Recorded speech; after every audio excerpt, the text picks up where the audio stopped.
Ang alamat ng matsin.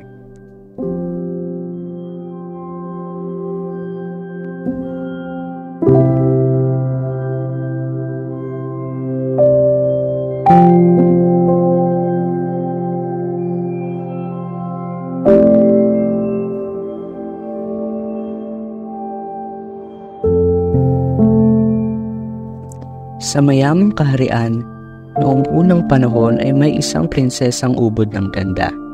Siya si Prinsesa Amapela, na ang lahat ay humahanga sa taglay na kagandahan.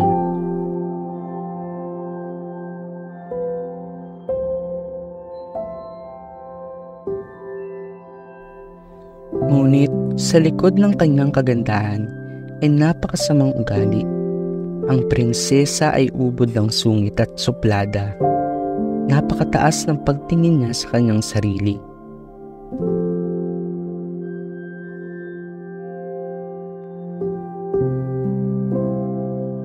Ayoko sa mga taong palayasin sila sa palasyo.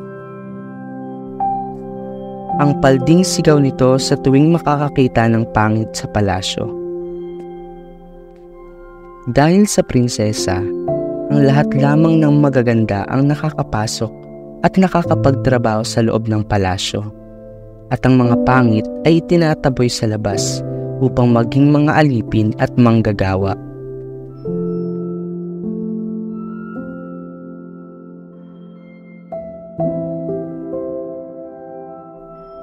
Sa paglipas ng panahon, dumating ang takdang araw sa pagpili ni Prinsesa Amapela ng kanyang mapapangasawa.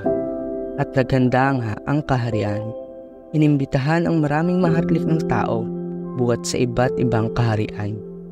Nagsidating din ang maraming makikisig na prinsipe upang ang isa sa kanila ay ang siyang mapangasawa ng prinsesa.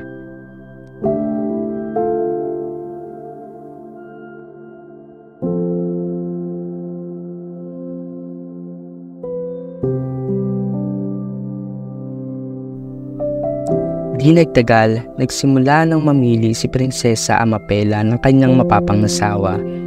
Ang lahat ng prinsipe ay tumayo sa kanyang harapan at nagbigay galang. Isa sa mga prinsipe ang nagustuhan ng prinsesa at ito ay si Prinsipe Algori. Si Prinsipe Algori ang isang napakasipag na prinsipe na namumukod-tangi sa lahat ng naroroon.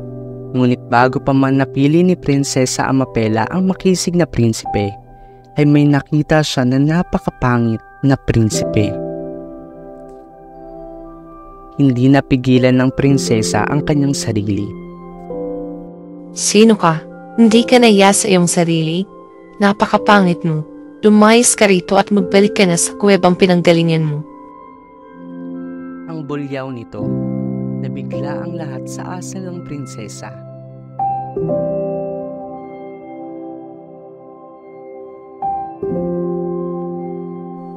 Siya ang aking napili, si Prinsipe Algori. Siya ang aking mapapangasawa.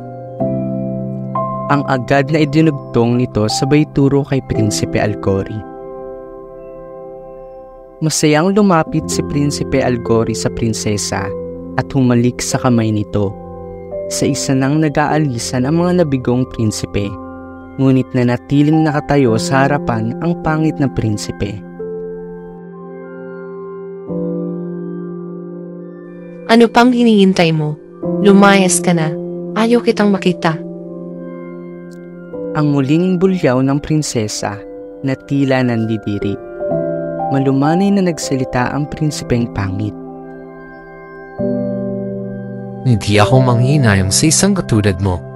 Kung ano ang ganda ng iyong mukha ay siya namang kapangitan ng iyong ugali. Ang wika nito. Bigla ay nagbago ang anyo ng prinsipeng pangit. Ito ay naging isang napakakisig na lalaki, higit kay Prinsipe Algori. Namangha ang lahat, sapagkat ang pangit na prinsipe ay ang Diyos pala ng kakisigan. Nang hinayang ang lahat, lalo na ang hari at reyna. Ngunit higit sa lahat, nang hinayang ng husto si Prinsesa Amapela. Agad na ikinasal ng hari sina Prinsesa Amapela at Prinsipe Alcori. Ngunit matapos ang kasal, ganun na lamang ang gulat ng lahat. Ngayong mag-asawa na tayo, kailangan mo sumama sa aking kaharian. Ang wika ni Prinsipe Alcori. Anong ibig mong sabihin? Ang nagtatakang tanong ng prinsesa. Bigla, nagbago ang anyo ni Prinsipe Alcori. Ito ay naging kakaibang nilalang na puno ng balahibo ang buong katawan. Naging bulong-bulungan ito sa kanilang bayan na ikinatakot ng lahat. Lalo pat bigla na lang nagbago ang anyo ni Prinsesa Amapela. Nabalot din ito ng balahibo sa buong katawan at nagkaroon pa ng buntot.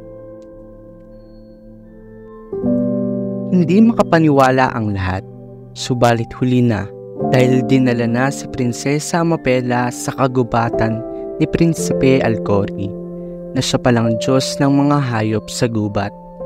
At si Prinsesa Amapela ang kauna-unahang matching sa kagubatan. Ito ang naging parusa ng kanyang pagiging suplada at mapagmataas.